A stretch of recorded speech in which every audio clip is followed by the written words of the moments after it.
The Israelites finally arrived at the promised land of Canaan. But there was one problem. Other people were living there. God's people couldn't just walk in and set up their tents. They had to go to battle against their enemies, and they had to win. Joshua sent 2 spies into Jericho to see what it was like. The spies stayed at the house of a woman named Rahab. Rahab had heard about God and believed in him. She wanted to help his people. When the king of Jericho was looking for the spies, she hid the men on her roof.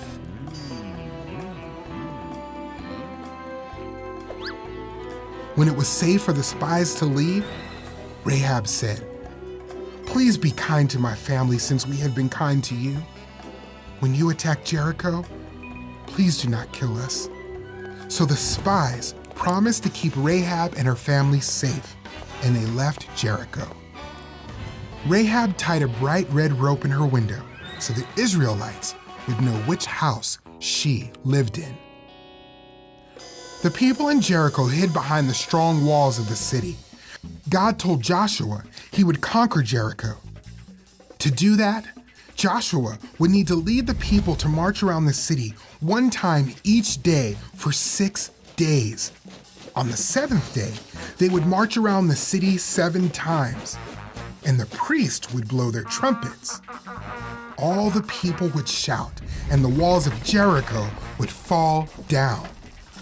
Then the Israelites could go into the city and take over. So Joshua commanded the people to carry the Ark of the Covenant and march around the city. The priests blew their trumpets. They marched around the city one time. Not one of the Israelites spoke or made a sound. On the 2nd day, they silently marched around the city again and then returned to their camp.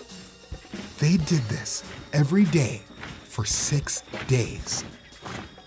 On the 7th day, the Israelites got up early and marched around the city 7 times.